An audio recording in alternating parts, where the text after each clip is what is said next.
Welcome to Breaking Banks.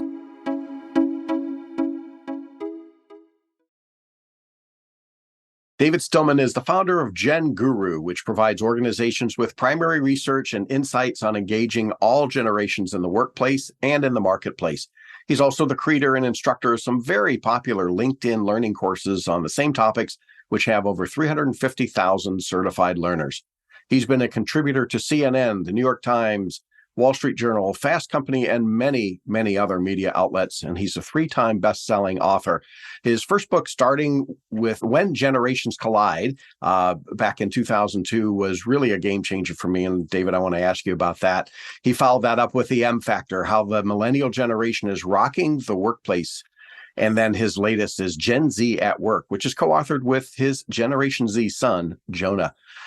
David, I've always been skeptical of monolithic labels. Hey, it's like a horoscope. If you were born within these years, you act like another 80 million people just like you. And you really were the first person that helped me understand what it is about generations. What does make generations different?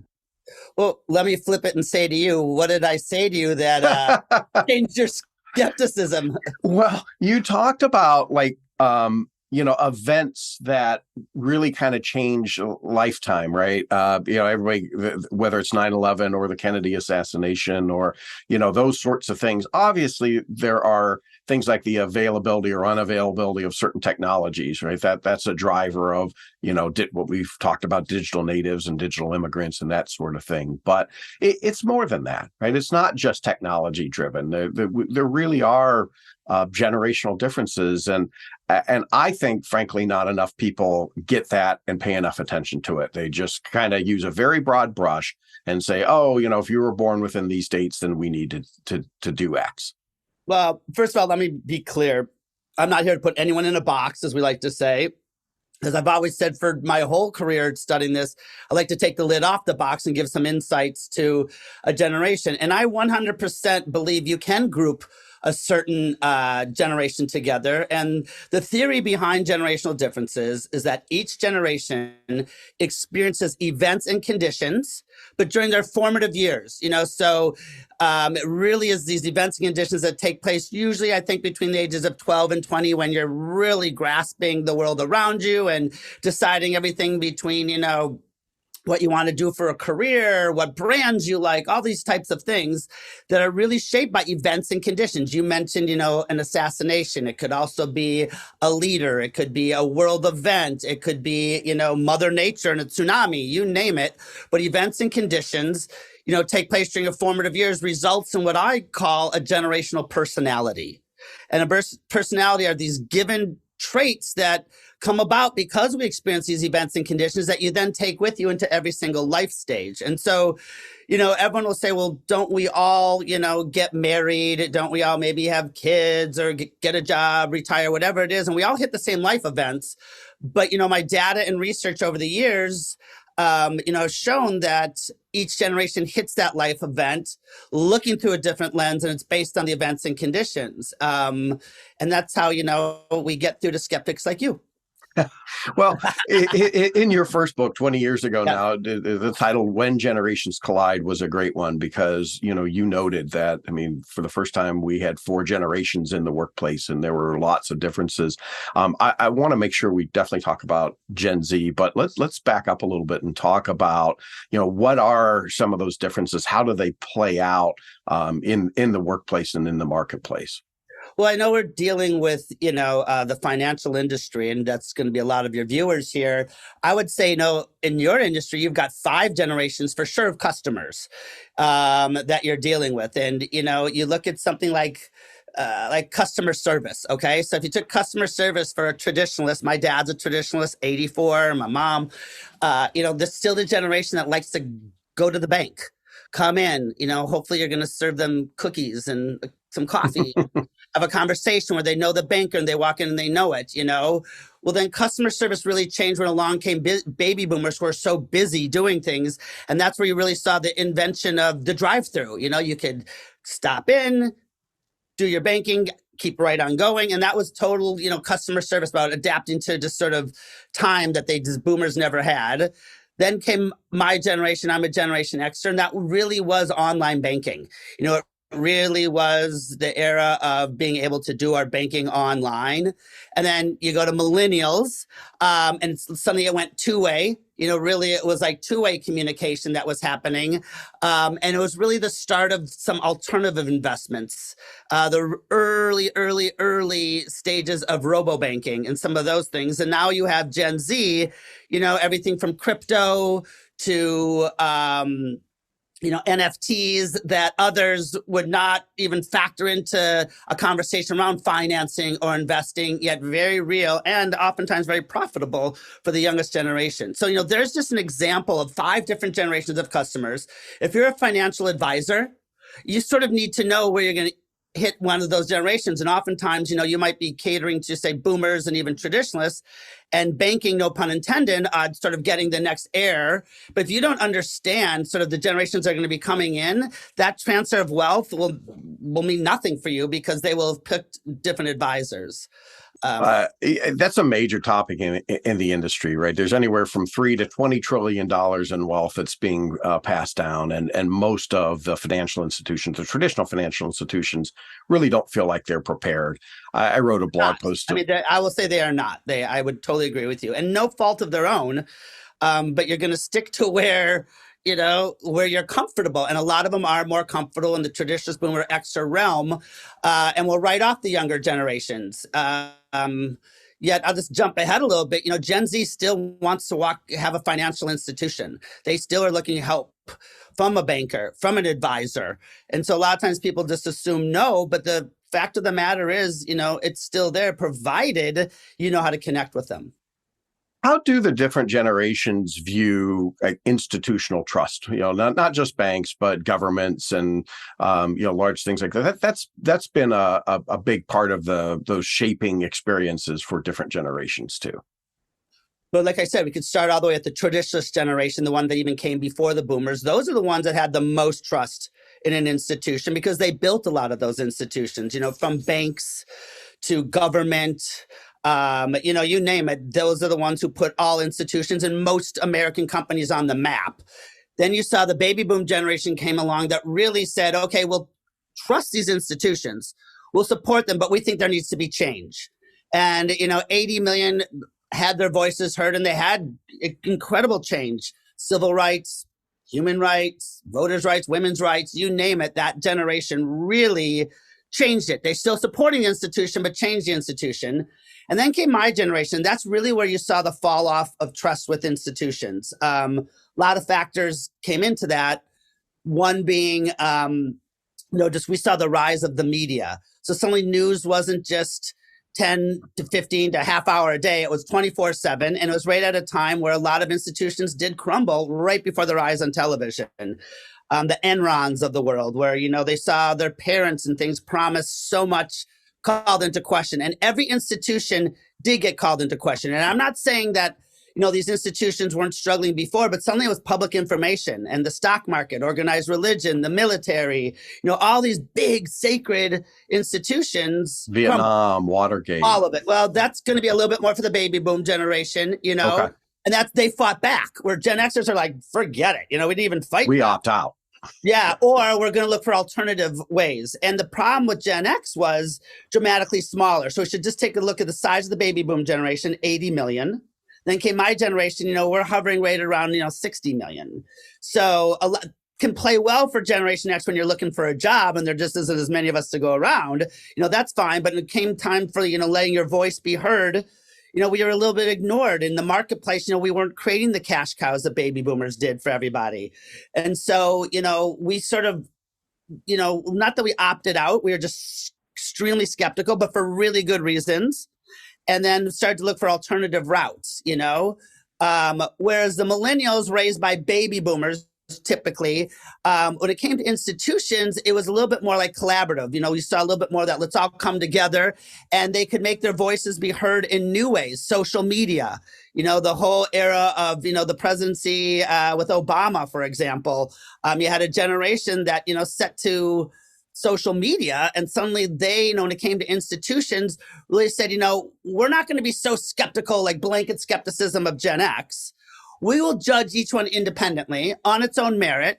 And for those that we believe in, we'll support. And for those others, will the whole cancel culture emerge? Like, we will let it be known, and we can let it be known that we don't support that institution. And then comes Gen Z. And what's amazing about Gen Z is, they're just very realistic, less skeptical and, more realistic. If you think about Does that mean jaded? Yes. Well, look at what they've seen. By 25, they've seen a recession of 2008. They've seen a global pandemic. We're on the verge of, they say another recession. They've seen, they've never seen a world of politics where Democrats and Republicans get along. At least millennials could say post 9/11, they saw everyone unite for a better country, where, reach across the aisle, where Gen Z has never seen that, ever, ever, ever. They've never seen a world where Republicans help Democrats. All they've seen is trash each other, So suddenly, they'll believe in institutions, but maybe not your typical one. They're not going to believe in politics, for example, to make great change, unless they really need to or feel they can. So it's really interesting to see what's happening with now Gen Z and institutions.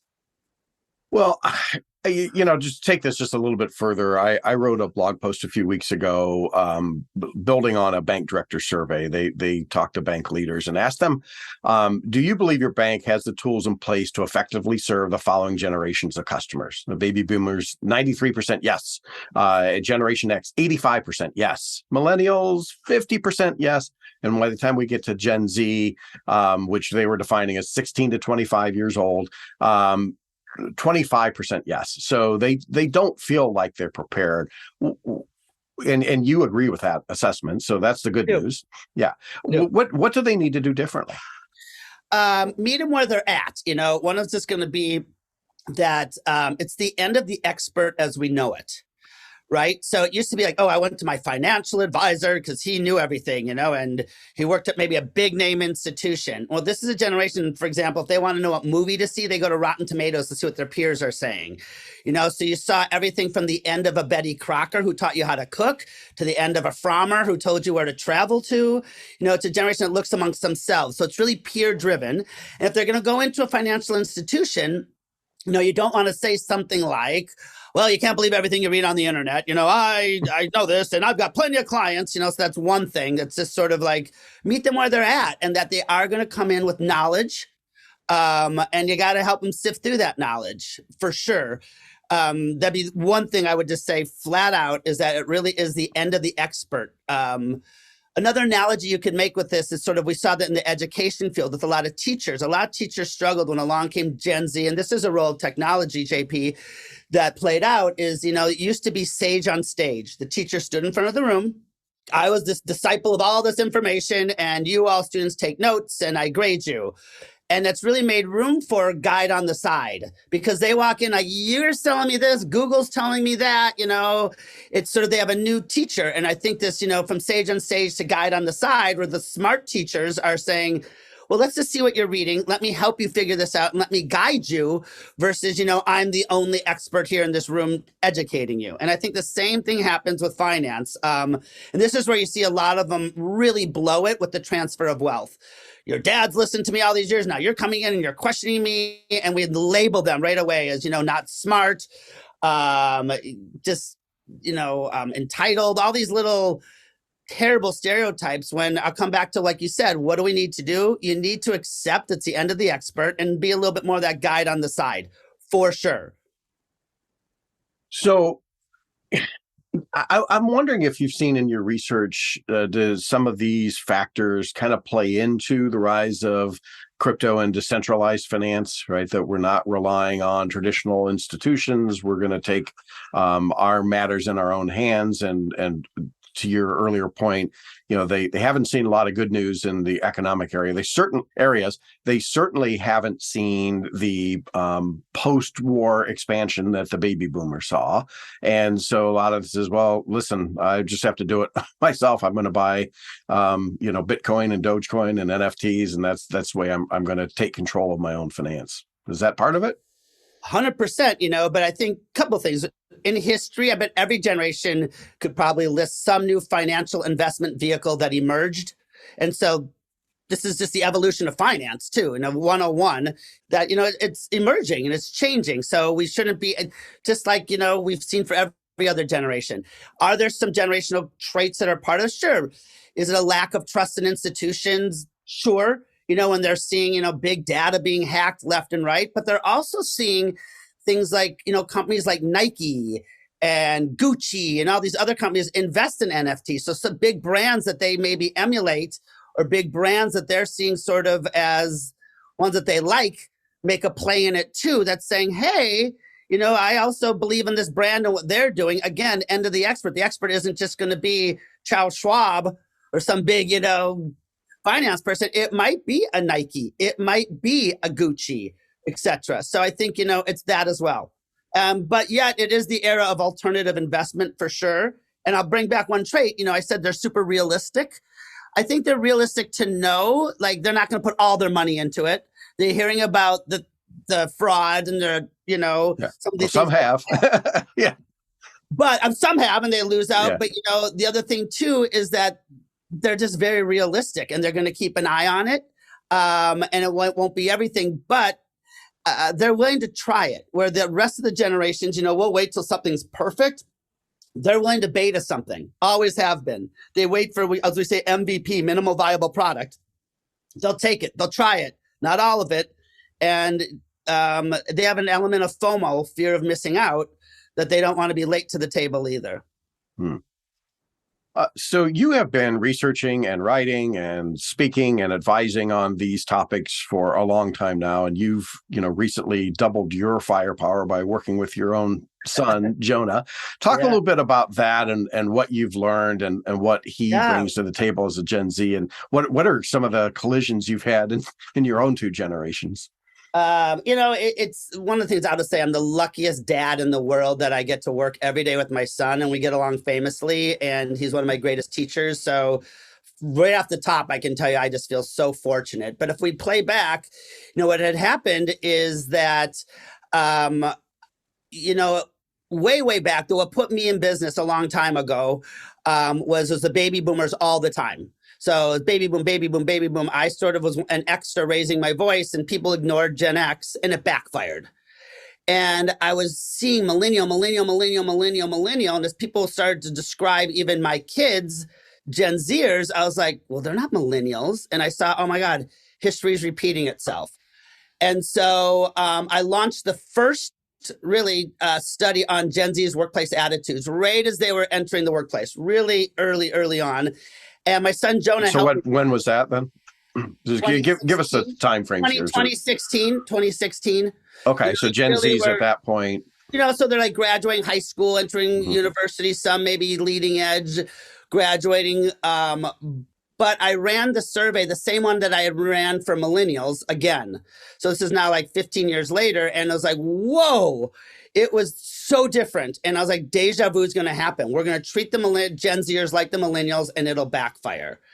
And so I ran this study. It was fascinating. And my son, Jonah, who was a sophomore or junior in high school at the time, I went to a local university where I'd often test and share some of my data. St. Thomas University in Minnesota, St. Paul, great place. And Jonah came with me.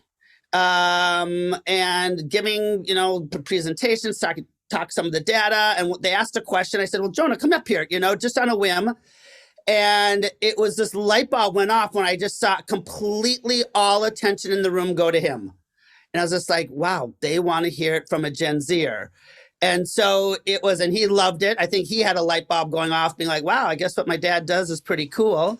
And so, my kids would always come with me to at least 1 or 2 speeches a year. And I'd be lucky if they'd be, willing to come and actually hear me speak. He just was really fascinated by it. And so it really was the start of that. And what he needed, though, was intense coaching, not just podium skills, really more the idea of be careful of a focus group of one and to always speak to the data. Someone asks you, do you like X, A, B, or C? And if he does, but, the data shows otherwise, he's got to speak to the data. But when he's speaking about himself, you just have to clarify, like, this is my own opinion, the data. And so he just picked that up like this and really was such a natural. And one of the funny things is that our findings was 75% of Gen Z believe there's a good way of getting an education other than going to college. And so, he, within a couple of years of doing some of these speaking, came to me and said, well, I don't want to go to college. I'm going to do this. And I was like, well, I didn't mean you, I'm like the expert, but I was the parent. And it really was, I was experiencing firsthand classic Gen Zer where, didn't want to go to college, didn't feel he needed to, didn't go to college, and quite frankly, hasn't needed it. I'm not saying there isn't value in it. It's a whole separate conversation. Right. But, he really could lean into that data, phenomenal speaker. We speak a lot together. That's the best is that, when someone asks a question, I say yes, he says no. We just start laughing. But it's really authentic. It's not, but we have that all the time. We really have these things, and it's rooted in our generational differences. And so we've been able to, what I was doing, pass on to him, and then enter the era of e-learning, as you mentioned in the intro. COVID really shook things up for us. Suddenly we couldn't present as much. And so what we did, we just doubled down on research. We really said, this is a pivotal moment for all the generations. And it was a gamble, I believe, and just, we didn't chase the virtual market. We just wasn't for me.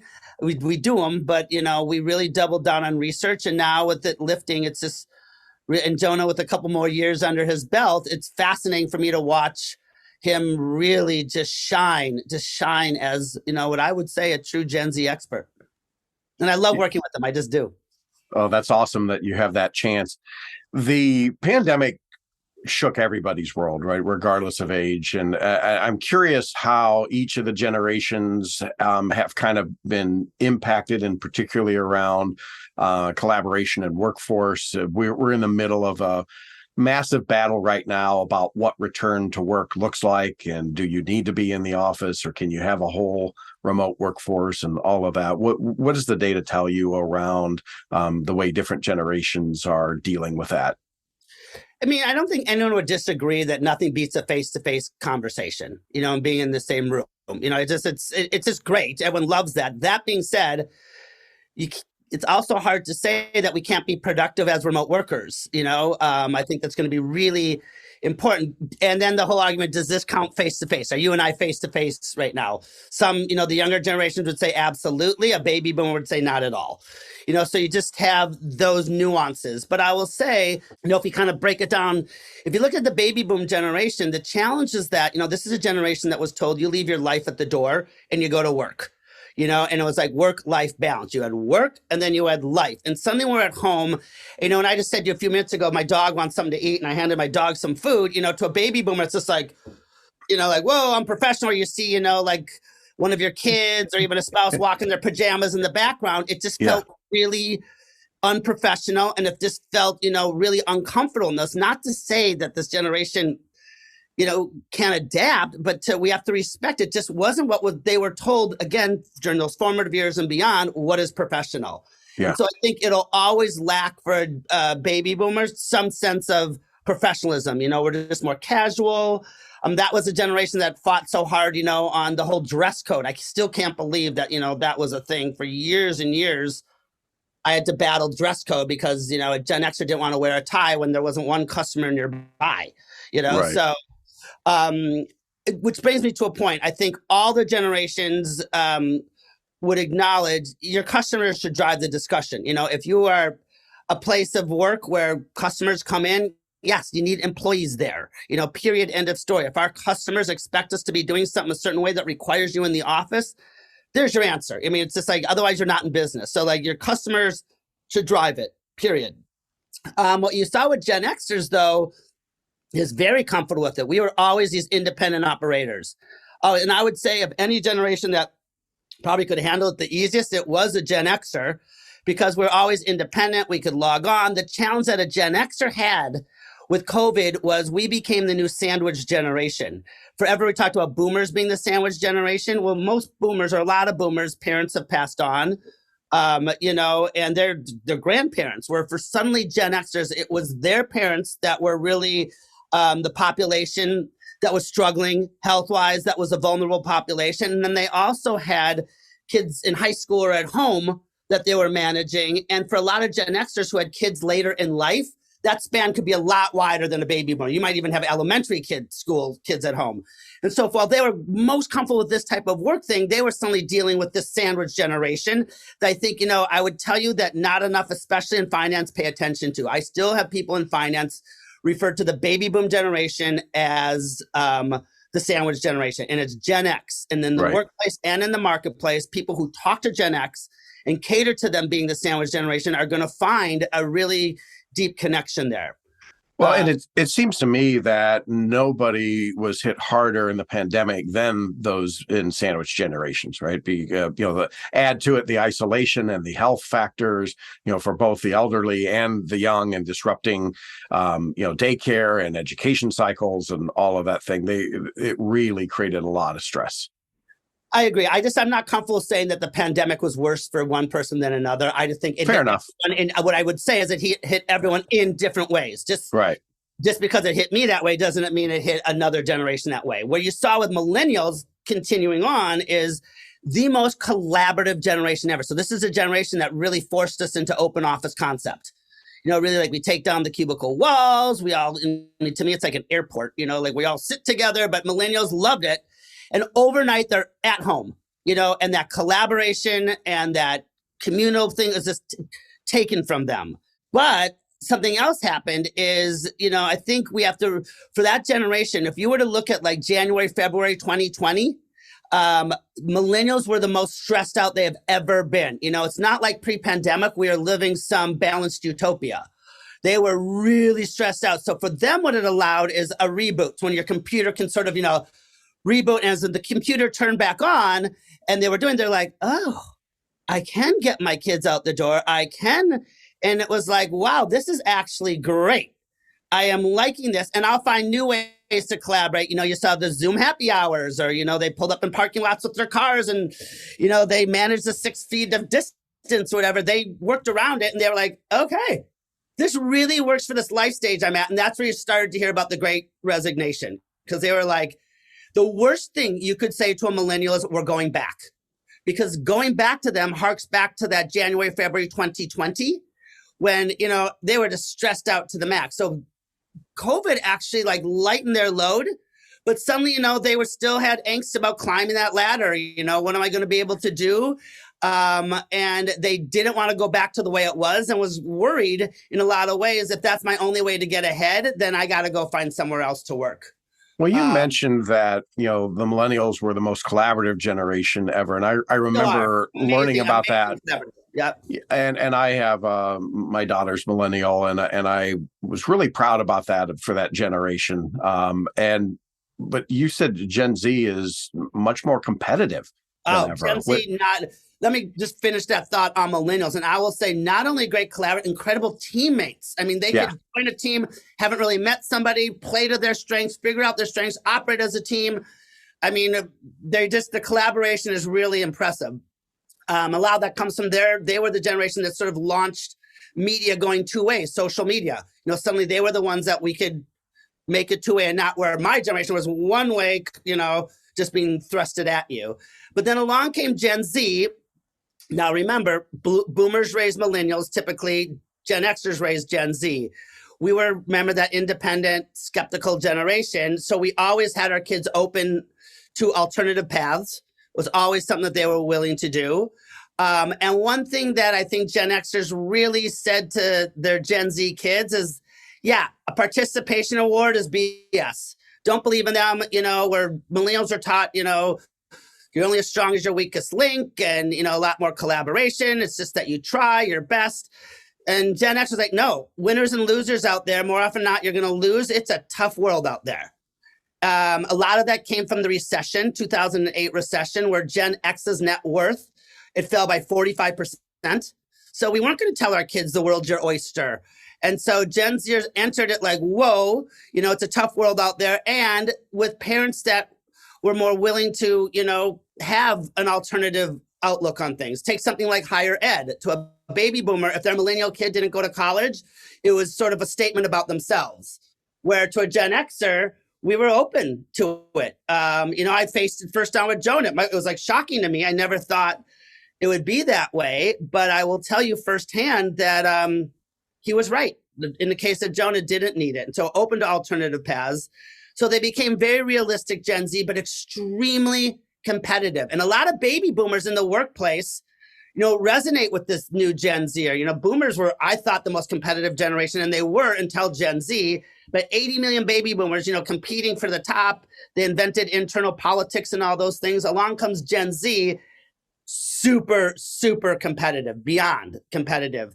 But in the workplace, I want to stay on this track of COVID. Here's what we found is that, probably of all the generations that had it the toughest in the workplace around COVID, it would be Gen Z. And a lot of people miss it because they think just because they could log on overnight and they were the ones, telling boomers, unmute yourself and all those things, just because they could handle it technically, what they missed out on, JP, was the thing that got the rest of us ahead, and that's building social capital.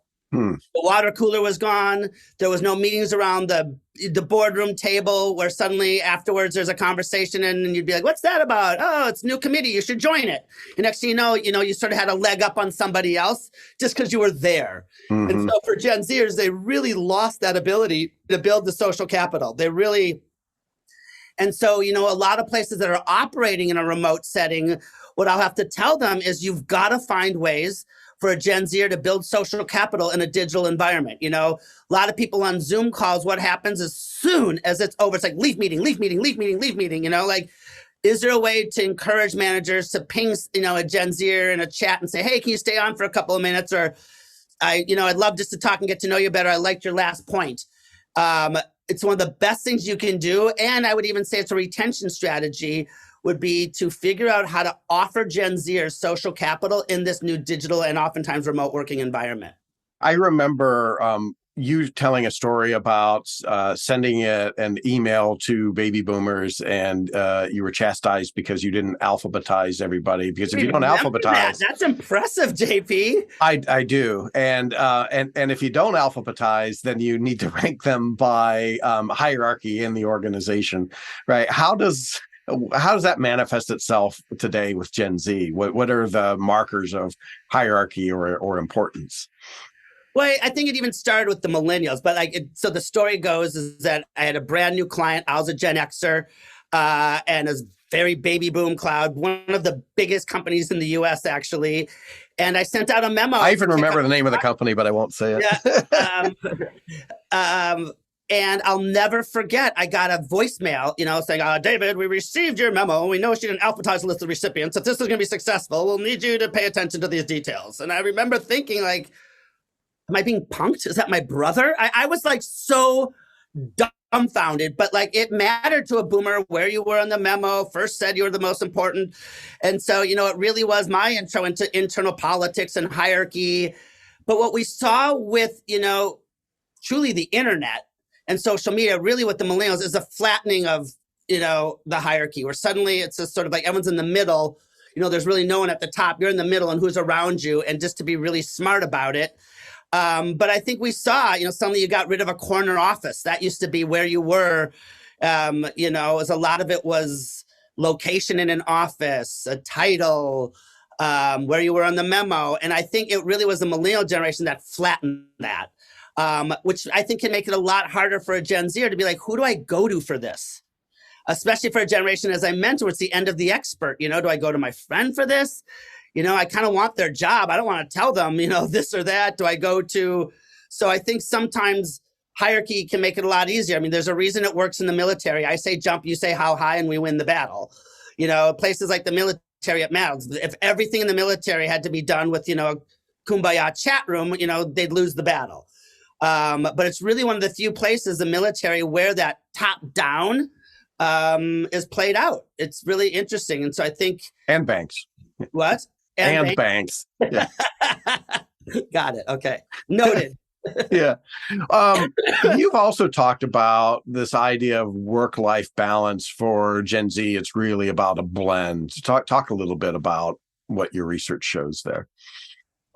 Yeah, it used to be you had your work, and we mentioned it for the baby boomers, and for my generation. For my generation, the difference was we could say, I'm leaving at 5 for the T-ball game. And because there wasn't as many of us to go around, we weren't worried about our jobs. I mean, if a baby boomer said that, great, I got 80 million others that'll stick around, you're gone.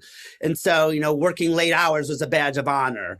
So a few things. One is, the younger you go, they'll say they watch the older generation give too much to a job at the sacrifice of family, health, etc., and it wasn't balanced. So that's one thing they've seen. The other thing they've seen is work is no longer a place. Work is wherever you've got your phone or your item, because I can log in and do it, And I remember even pre-pandemic, we did a study with Gen Xers and they couldn't understand even the definition of remote working. They're like, so do I have to leave the building to be remote? I mean, if I'm upstairs and you're downstairs, I mean, it was just sort of like, if I'm logged on, I'm there.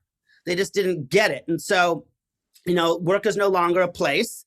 And I think another thing too that's really happened is permission to talk about mental health. I think that's a really big deal. It's like suddenly for a boomer, it would have been wimpy to talk about. And I think you go to a Gen Zer, they all have therapists. Everyone's got that and they talk about it, and workplaces, for example, I know like LinkedIn offers all of their employees, and I know there's many companies out there that do this, therapy. And so it's a noted conversation. So if you take things like, like I'm worried about my mental health. I've watched people pay too high of a price for success, and work's no longer a place. This work-life balance where you work from 9 to 5 and then the rest of it, just doesn't work. It just doesn't make sense. And so for Gen Z, it really is this idea of blend where work and life are 24 hours a day, 7 days a week. And so what that forces managers, though, to really do is stop judging things by FaceTime. Are you there? Are you sitting at your desk? And really make it about productivity. If I'm getting my job done, does it really matter as much when or how? And that's hard for the other generation because they only knew one way, and that's how they were told to be success, especially, for boomers, especially, where it was, they bragged if they were in the office on the weekend, where now it just matters less and less, provided that you're being productive. I've seen some of these things at play firsthand. You're I'm sure aware that Amazon and other companies do literally bring your parents to work day. And my nephew worked at Amazon for a long time, and he brought my baby boomer sister-in-law out to visit, and she really got a kick out of it. But she was really confused. Right, they've got a number of cafes. Some are employees only, some are open to the public, and restaurants all around the campus where all the buildings are, and people are working there. She says, well, why are these people in their office? And they're working, right? Sometimes they're in 2s and 3s, sometimes they're alone, but they all have a laptop in front of them. And she's like, well, aren't they going to get in trouble? Don't they need to get back up to their office? And she came from a much more traditional work environment, and it was really hard for her to get her head around that. Well, for sure. I mean, it goes back to what I'm saying. Work's no longer a place. I could be at my desk or I could be at the smoothie bar, I mean, it really doesn't matter. I mean, the idea of bring your parents to work day, very millennial centric. I don't think we're going to see as much of that with Gen Z. Mm-hmm. But what's nice about millennials and Gen Z is historically, and research shows, they get along fabulous with their parents. So I think it's cool, like, I would not have brought, I mean, I love my mom and dad, but, there would never have been a bring your parents to work day ever. Right. But the other thing that you brought up is that, a smoothie bar or an on-site workout facility and this and that. But I think super smart of those workplaces. I mean, it encourages them to stick around the office longer if I provide food. I mean, food is probably one of the best benefits to provide, a workplace, and now more than ever, healthy food, and so, and we all know if people work out more, they're going to be more productive at work. If you're eating healthier foods, all that data, it's true. So if your workplace could be a catalyst for that, I even think that's a retention strategy to hang on to employees. I really do. The challenge that I'm curious about is if those campuses, these huge campuses that do all these great things, if it's enough to bring in the employees. And odds are, if it did, they're going to bring in a lot of the younger employees, which is fine. But then it kind of goes back to what I said before. Where's my ability to build the social capital if all, the older generations are on a separate floor somewhere else or, working remotely? And so I would say this lack of ability to build social capital is going to hold back the younger generations. It's one of the concerns I definitely have my eyes on. That's super interesting. And I'm going to use the same broad brush I don't like others to use. But in general, right, I joked earlier about banks, but many of them are still, led by boomers or old Xers and, more traditional and hierarchical. And they've had a hard time attracting and retaining younger employees. And kind of the flip side of that, obviously, is the rise of fintech. Yes, it's technology. Yes, it's, younger customers and all that. But also the organizational structure of most of those companies are also quite a bit different. And so, what a day in the life is like, working for a, technology centric company versus a brick and mortar centric company has, really driven a lot of this, and where the bank and fintech divide has been going for the last decade, really, or certainly the last 5 years, is it's not so much they're competing for the same customers, it's they're in most cases trying to figure out how to work together. And so what you have is organizations that manage completely differently and measure success completely differently, trying to figure out how to work together. And it's been, interesting. And I'm curious if you've seen anything like that in your research. So at the organizational level, right, there's sort of baby boom companies and, Gen Z companies, right? I have, and let's just be clear, if you're inventing a video game versus managing checkings and savings and bonds, I mean, there is just a different era of what a customer expects. I just think, so no fault to the financial institution, but it's money. It's always been something a little bit more serious. And the other thing too, money is one of the three topics that the older generations used to never talk about: is money, politics, and sex. Those are the three things you just didn't. So that was always seen as very private, very serious, and it still is serious, but suddenly there's a pool table in the bank, like no. So I think there's this level of what people feel is unprofessional, lack of serious, and that's rooted in generational history. It just is. Yeah. The challenge, because a couple of things that you mentioned I want to touch upon: the day in the life. I think it's the banks or financial institutions that put out a really fun campaign and try to be Google or try to be Amazon. And then, the employees show up and it's like, yeah, no. I think there's this, just own what you are, and show a day in the life and really show it, and don't try to pretend to be something, because they'll sniff it out in 5 minutes. Definitely, It's now, hard to fake. It's hard to fake. But if you have a younger generations, saying, why can't we have a pool table here or there? I'm just staying on that train of thought. Yeah. What you can't say is, well, that's the way it's always been done anymore. It's sort of like, well, just because it's not broke doesn't mean it can't get better. And so I think, it's the places that listen to the younger generations and see now if there's a good reason why. If it's like, 75% of our customers are traditionalists and boomers, they won't like it. And it's like, okay. And we cater to our customers, there's an answer. But that's the way it's always been done is not an answer. Yeah. In my experience, I will say, though, the number one thing that boomers and Xers, I would say the whole financial industry hides behind, is this dirty word compliance. That's exactly where I was going to go. You first. Yeah. Compliance. And I bet if I would have said 15 years ago at a conference, we're going to be able to pick up our phone, hit a number, and transfer money to someone a la Venmo, like, never. Compliance won't allow. Well, we're doing that now, Right. And so I think it's a lot harder to hide behind compliance, is what I would definitely say. So, well, yes. And we're actually just kind of cresting a new era where, the revenge of the nerds, compliance is kind of hitting back. We've had enough significant failures in some, new age, let's call it, organizations where, when you are moving and protecting money, compliance does matter. And both things are true. I completely agree. It's an excuse that many traditionalists hide behind. I totally agree that saying, hey, just because we've never done it that way before, that's not a good answer. But at the same time, the move fast and break things ethos of Silicon Valley doesn't work when you're managing, trillions of dollars of assets and safeguarding and moving it on behalf of others. So I think we have more interesting reconciliations to come from here. Absolutely. And I want to be sure I'm not against compliance. Compliance right. is necessary, but I think, compliance evolves, things change, and what we comply to, we need to be open-minded to. And oftentimes I would let the younger generation lead that discussion. Some of the best ways you'll work through it is a table where you've got a Gen Zer, a millennial, an Xer, and a baby boomer, but if all the younger generation hears is, we tried that back in 1978 and it didn't work. I mean, they're going to be like gone versus let's have a discussion what can and can't work. And that's where, we'll all come together around what is compliant. Right. I want to dig in just a little bit into the cuspers, right? The people that were kind of born on the edges of that, because that's the other thing that, kind of drove my initial skepticism too is, nothing magically happened, in 1964 or whatever year you want to call the end of the baby boom. I was born in that era. So technically I'm a late boomer. I vaguely remember the Kennedy assassination and funeral, but I was only 20 years old when MTV hit the air, right?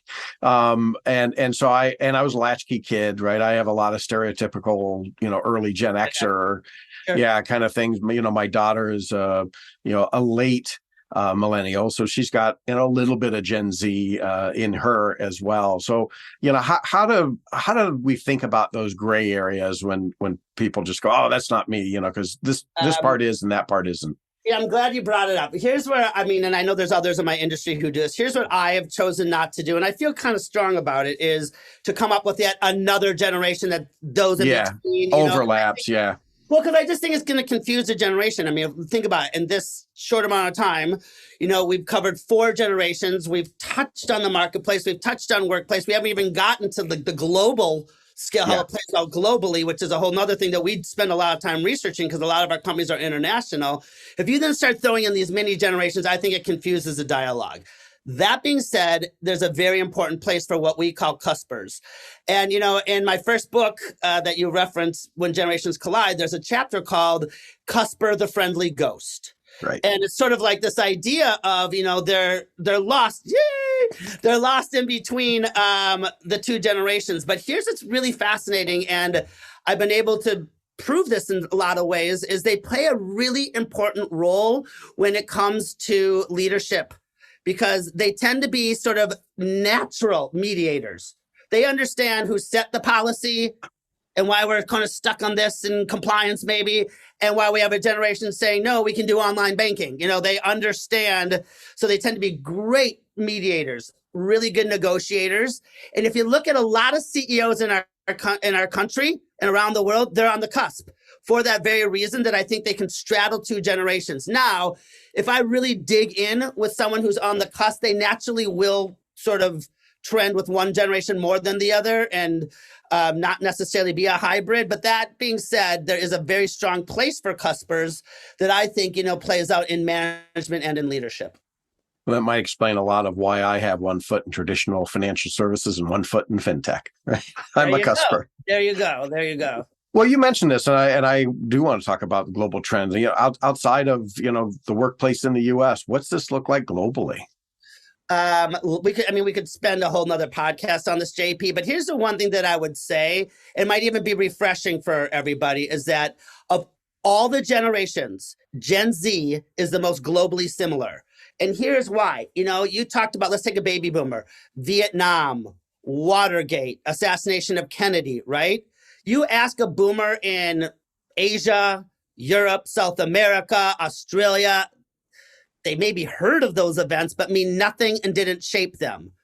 And if it happened here, it was a week later when it hit their newspapers, or 5 days later when it hit those newspapers.